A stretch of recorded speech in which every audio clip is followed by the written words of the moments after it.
Welcome back to the Boy Time channel. Today, Nick Drake, 5 Leaves Left. No wheel. Oh, My pick, kind of. It's a shared mutual thing, but I did pick it. This is you one that did pick it. neither of us have heard yet, and we've done all the other Nick Drake albums on the channel, all 2 of them. So, only It's fitting that true. we close out with this one. We went backwards. We did Pink Moon first, then Brighter Later, and then this one. So we did go Yeah. backwards, which is not a downside when it comes to him. I don't think you get quality wherever you go. Yeah. We just get Yeah. the opposite evolution, I guess. But Yes. And I think that is somewhat apparent in this album, but we'll probably get into it later. but yeah, this is his debut album. Came out in 1969. Old That's guy. awesome. Yeah, I don't know if I have much context for it. Only tidbit I know is that he recorded all these live with the string sections, and they were not like dubbed tracks that he recorded over. So it seemed Oh, like it was a very lively studio environment with all the string sections and things that are on this album, which is very cool. I always love stuff like that. But yeah, yeah. I think that's pretty much all for context. Like, we've heard 2 Nick Drake albums. We know who he is. We know the whole spiel. Not popular when he was making music, kind of became popular off of a Volkswagen commercial, and then people kind of getting into his stuff later. But always applauded by musicians in his time still. But Yes. yeah, so this is the album. What were your first thoughts? My first thoughts were I really liked it. I think because we did Brighter Later, that was not too long ago. Yeah, Maybe like sometime last year, I don't remember. sometime, Maybe early this year. sometime, I don't remember. I don't know. Um, but I remember that one like really didn't stick with me in a way that it did with you. And I think it did for a lot of people because I remember like reading the comments on that one and being kind of surprised how many people were like siding with you and being like, no, Brighter Later is the best Nick Drake album. And I'm like, I feel like I'm taking damn crazy pills. But this is also coming from someone I personally believe that Pink Moon is the best folk album ever. Okay. I don't know if I've heard anything better than it. Granted, I do have like very like sentimental like attachment to that album. It got me through some very dark times. And that album is perfect for something like that. And so when we listen to Brighter Later and there's like jazzy like gospel Yeah. songs. I'm like, oh, this I don't know. This feels like kind of inauthentic, and maybe it's just because we're going from Pink Moon into Brighter Later, where it was like, wow, this like Pink Moon feels so intimate. Where like adding more production was like, oh well, I think that's kind of what made Nick Drake special to me is that it is just a guy and a guitar, and like really really stripped back production, and so I kind of had that in mind going into this album, but I think this is like the Pink Moon prequel that I kind of wanted Brighter Later to Yeah. be, Yeah. where there is still more production on this album than on Pink Moon, but like it's still like not quite as ostentatious as Brighter Later is, where it is a little bit more minimal. It does have that kind of like the fact that you said that they recorded the strings all in the same studio session like totally makes sense. This feels like a band album in the best way possible. So I think in general, I'm very, very positive on it. I liked it quite a bit. Yeah. I felt the same way where it's like this is like a combination of the 2 albums we heard, which is weird because Yeah. it's his first album and not his third album. So it's interesting that it's like we had all of this and then Brighter Later was like kind of tipping up the production a little bit more, and then Pink Moon just like strips it all the way back. Yeah. But I don't know. I'm glad we did this album now because it does feel very wintry, like the most wintry out of all Yes. of his. Because you still get really Mhm. nice intimate vocals and guitar playing, but like there are these added string elements. they're darker than Brighter Lighter. That album feels like the Yeah. bustling kind of city that I really, really enjoy. But this had more Yes. of that kind of, it had that isolating kind of feeling that Pink Moon also has. Hmm. Oh, maybe even darker in a couple of spots. But yeah, very, very, very good. This man can't miss at all, ever. Mm-mm. It's insane. But yeah, we can get into best tracks, which might be difficult for me. But Oh, what do you got? okay.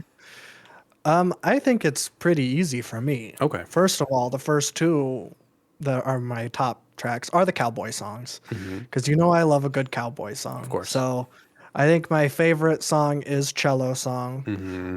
followed by 3 Hours, and then with the last one, I think it's Saturday Sun. Okay. That's It's the a exact three basic I pick, had. but So, it's nice. Okay, great.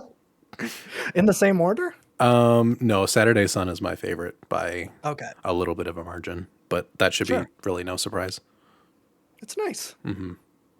It's a nice sounding track, It if you really will. is. Yes. What do you like so much about it, huh? The freaking piano that opens it is like, whoa. Like, there's no piano at all on the album. And then you get to the last track and the mood just like shifts immediately. It's like a Randy Newman song. Yeah, I was like, whoa, is this the same album? Sometimes Tidal messes up and plays a random song after another song when it's not supposed Oh, to. And I thought that happened and it didn't. But I kind of see Saturday Sun as the prequel to Northern Sky and Sunday mm, as the prequel to From the Morning. Like all of his outros yeah. seem to have a connective thread to them, which are really, really cool. And they're all like some of my favorite songs from him. Yeah. But I don't know. Like that's the best of Nick Drake right there. Like you get this gorgeous piano and that fades away into like this just very stripped back guitar led track that has like it's very melancholic but in like the more positive sense, the same way as like Northern Sky, which is straight up positive, not a melon, none of that to it, but it's still like a magical kind of like, damn, this guy's special, to kind of Yes. wrap up the album. But yeah, that cello song was like, that's the one that caught my ear like initially when the first couple listens. I'm like, this is incredible. Like your Yes. first album, right in the center of it. I got confused because there's an apostrophe and then it's cello song. I don't know what that means. There's like a freaking mark Lemoncello lemon song? cello song. I don't know. But the drums in the string section on that song are fantastic. I think it's like hand drums. All the Yes. movements it's going through is just incredible. I still haven't caught up to all the lyrics on this album yet, just because like the Yeah. instrumentation is pretty gorgeous, and his voice Hmm. is fantastic as always. But yeah, I think cello song's a close second. And then 3 Hours and Riverman were my other two, where I'm like, I don't know which one I like better.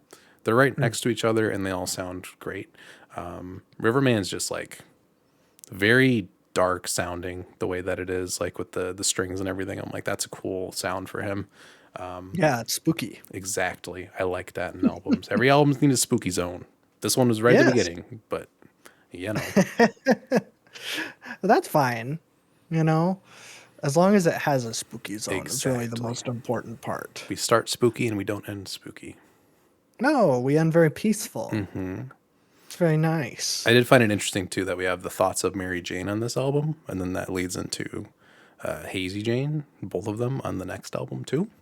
A lot of That's true. connecting threads on this, which is cool. Yeah. Yeah. Were there any worse tracks? Um, I'm trying to think. I feel like it's so difficult when it comes to Nick Drake songs Mm-hmm. to pick like the worst ones on the album, because I feel like even with Brighter Later, which is my least favorite of his, I'm like it's very consistent. Yeah. I don't feel like there's a lot of peaks and valleys. I will say maybe like Man in a Shed might be my Mm-hmm. only like kind of. But other than that, like this is like an album that you play all the way through. Yeah. It's just a nice Yep. vibe. Man, this makes me want to just like queue up all of his albums in a row and just hit play and see what happens. That sounds like It'd a probably be good. fantastic time. Yeah, I don't know. I think I would say Man in a Shed if I had to pick one as well. It's not a bad song at all. I think it's just like it's not as brilliant as the rest of the stuff here, especially with Fruit Tree right after it. I'm like, I just want to get to Fruit Tree. sure. Like Man in a Shed is cool, but like I want to get to that back part of the album that's just like really, really, really nice. It's an album cut. It really is. It really is. I wanted to say way too blue because the spelling of two made me mad because it was just like it doesn't feel right when I say way too blue because it's way too blue in the Yeah, song, like but like I can't say it that way, so it's annoying. why not? But it's a great song. I don't know. Can't say way to blue. Way to blue. It just sounds weird. Way too blue sounds so much more, natural. Well, Rolls off the tongue. He sure. subverted. He subverted me there. I really like that song though, so I can't do that. That's just my funny meme part. Oh, okay. But yeah.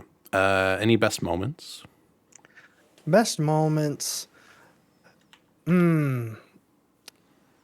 I think I really, really like the intro for 3 hours. The Mm-hmm. guitar, which we haven't really talked about in this review, but it is like the highlight of pretty Yeah. much every single Nick Drake album. Mm-hmm. Like super, super talented guitarist, and like he tunes his guitar in a way that's like kind of crazy, where like all of the strings are tuned down like four or five like like steps. So it like creates this like really, really like low and bassy kind of tone to Mm-hmm. it.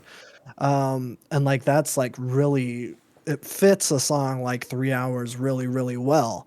That kind of like riding cowboy vibe, Mm-hmm. but it's like set up perfectly. And I feel like, especially as a transition from Riverman into 3 hours, it really feels like, man, this is like, I know we say this a lot, but like, what the hell were people thinking Yeah. not Yeah. picking up on this? It's a shame. It's a shame. It's a shame.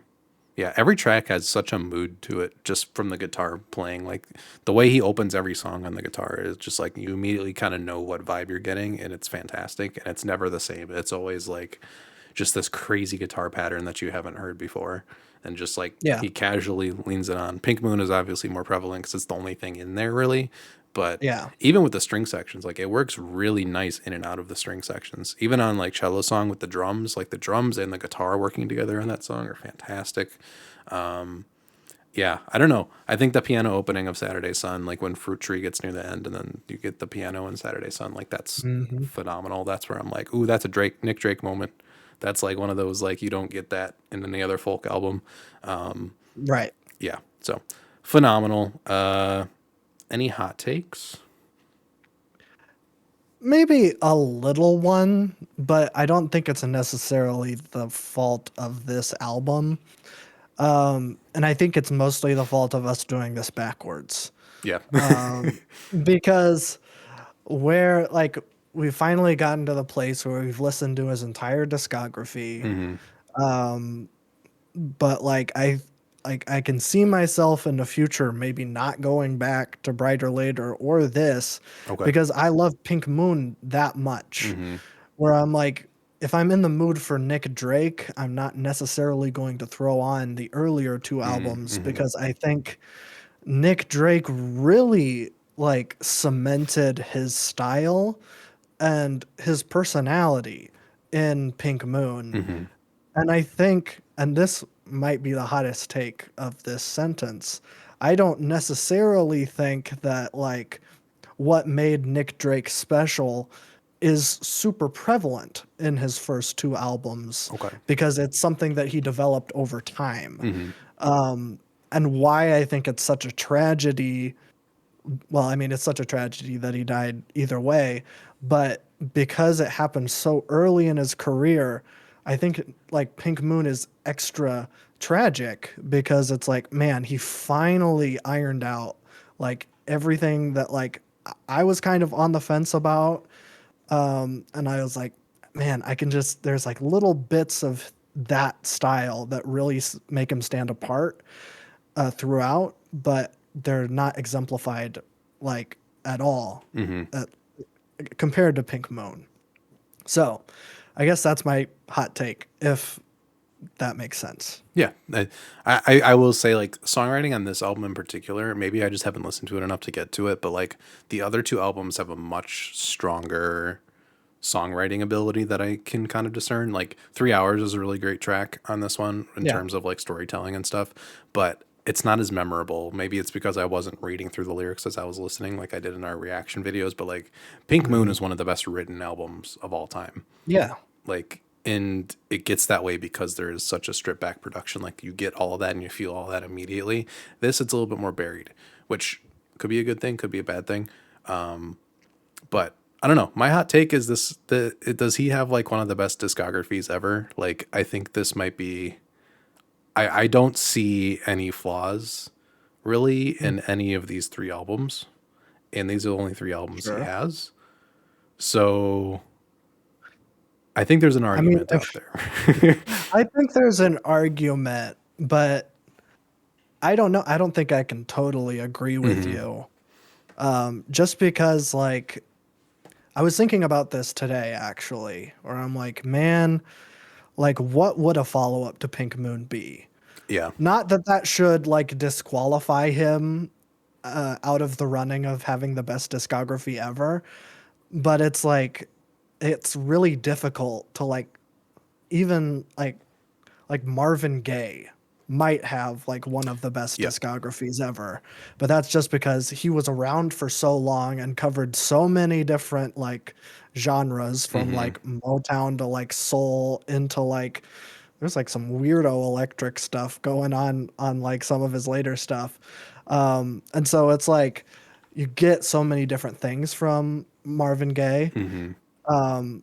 But with Nick Drake, it really feels like if Marvin Gaye died like right after What's Going On Yep. and we never got like Let's Get It On or oh why can't God, I love this album.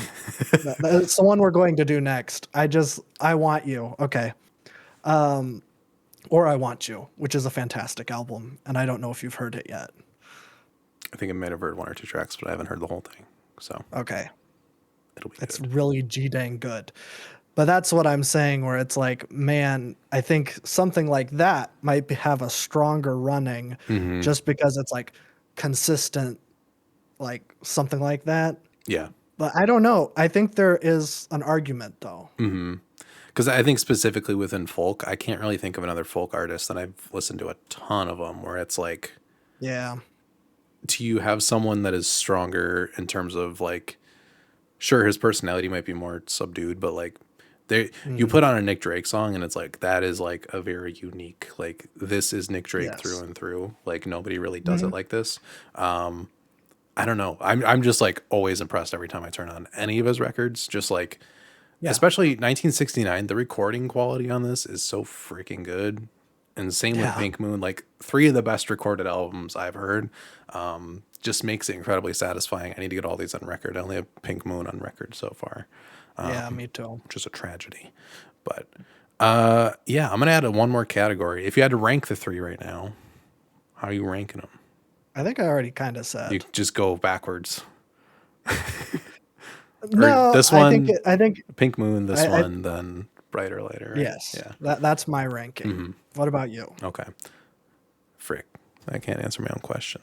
You are the one that came up with this. Yeah, I know. Brighter Lighter, I think, is my favorite, Okay. but that and Pink Moon I would put like literally right next to each other in terms of like quality. I think it's the mood of what you're going for.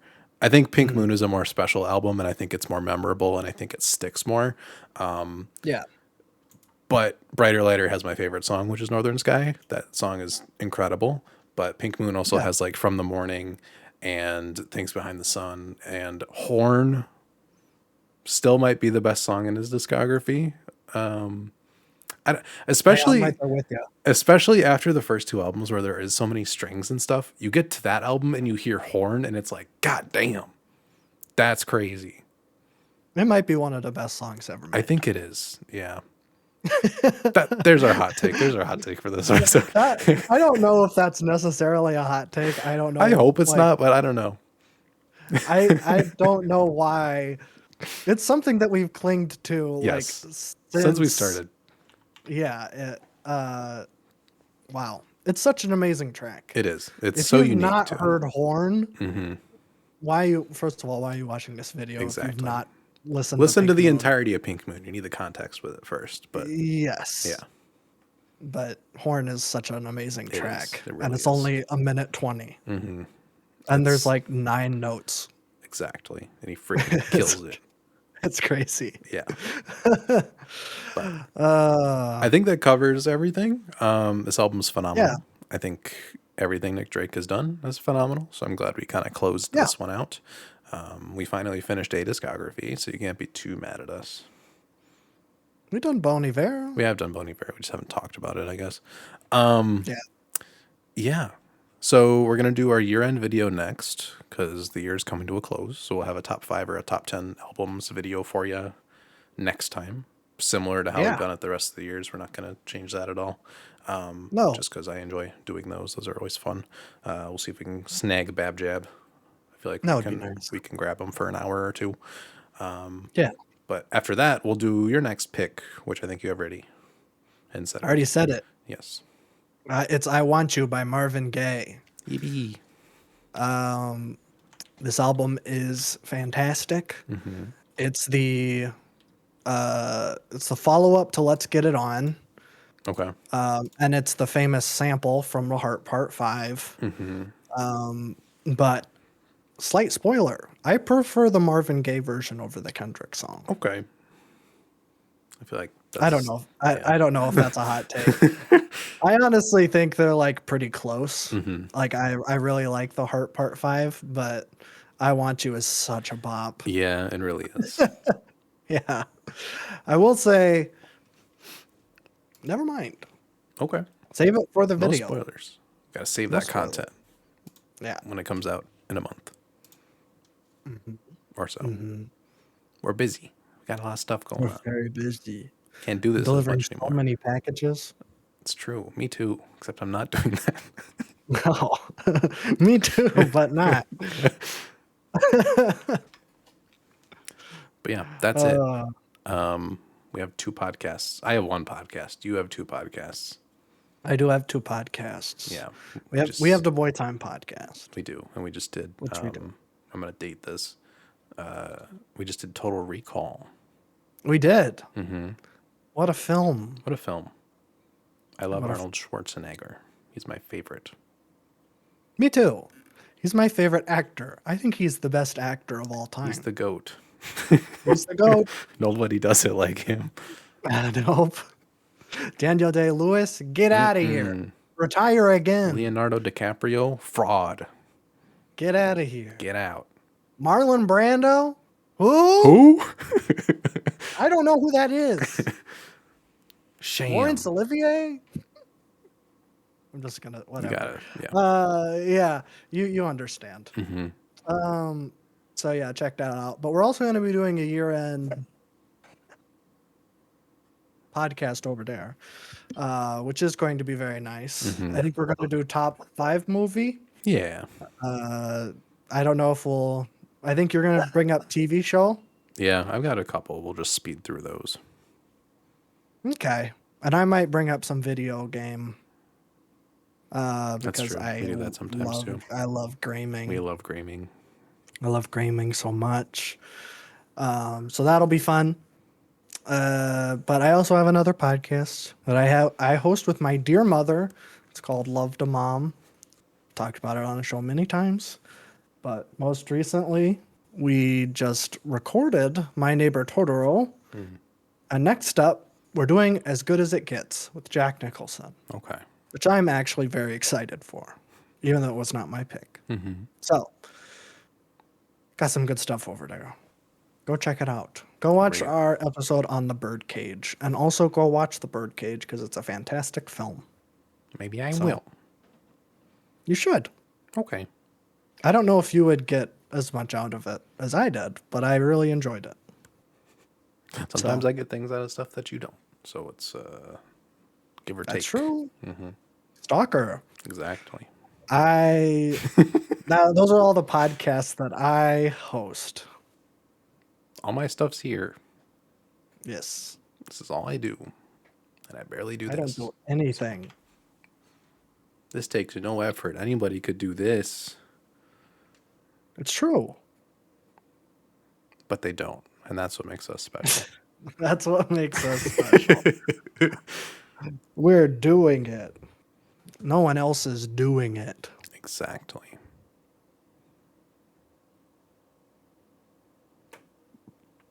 Bye.